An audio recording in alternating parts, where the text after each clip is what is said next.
G'day viewers. I don't know if you remember when I said that our current Prime Minister, Malcolm Turnbull, at least had in his favour that he hasn't had regular clusterfucks in his cabinet the same way that the guy he offed, Tony Abbott, did basically multiple times every week. And Aidsy thought I might have been being too generous to him.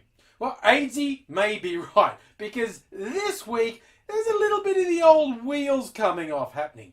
Namely, two of Turnbull's ministers have resigned on the same day. Now, coincidentally, this is exactly between Christmas and New Year's, the time of year where you could most likely trot out some bad news and minimise the damage, as people have been calling it, taking out the trash. And the trash in this case was one minister, Jamie Briggs, who got up to some shenanigans when he was in Hong Kong. We still haven't been told the nature of the complaint about him. We just know it's serious enough for him to resign. It involves a public servant. They were out at a club. He's gone to the trouble of pointing out that the club was very crowded and he thought nothing was wrong. But later a complaint was made and he's gone, what could... Just use your imagination. Club, booze, crowds, what are you going to be excusing, and what will you do that's bad enough to resign your job? Hopefully there would be something comes out that actually answers that, rather than endless speculation, as fun as that is. And it's been very fucking bizarre to see his supporters mouthing off. See, I'm being a little cautious and not saying what I think it's kind of obvious that he did, because I'll reserve judgment. The other end of the spectrum, if you're a supporter, you might say, we should see this through and then, see what's what. But no, they've just been saying, top bloke, he's awesome, he'll be back. What? That he might be facing some serious judge? Never! Just completely disregarding whoever was on the receiving end of what was serious enough for him to resign.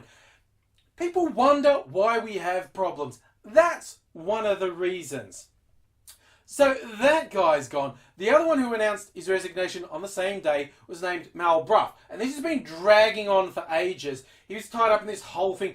Take way too long to explain about former Speaker Peter Slipper, diaries, were they stolen, were they copied? Did criminal activity happen? Because he is under investigation. And that's why he's resigned until the investigation's over, which he's sure will clear him. A lot of other observers think he will be incredibly lucky to avoid criminal charges. And if he goes, at least two others will be getting very nervous, namely Wyatt Roy and Christopher Pyne, who've also been implicated in shenanigans, shall we say. So it looks like everything's a little bit shaky for old Mal the Turns. And the weirdness is, okay, because if these guys are gone permanently, he will eventually have to replace them. He didn't replace them immediately. Few people are taking on extra jobs.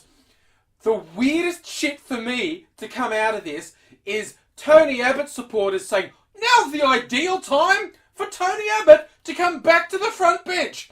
As if that isn't the most fucked thing to say. When it's a prize cock like Erica Betts saying this, you look at it and go, okay, I think you're trolling, like the idea that Turnbull, who knifed Abbott and removed him as Prime Minister, would ever give him back any power and focus. It's fucking ridiculous. So I like to think Abetts is trolling, but the trouble is, Abetts says such stupid fucking things that he might just be serious. He might just be going, well, that's a good idea!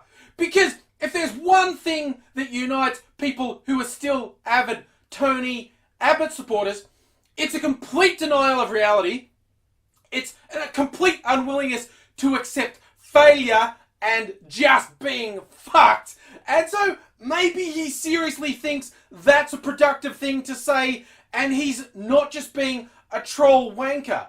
Whatever. I don't like any of these guys or their policies. So anything that destabilises them is just fun for me. So who knows? It may be a happy new year for satirists once again if the Liberal Party continues on this road to self-immolation.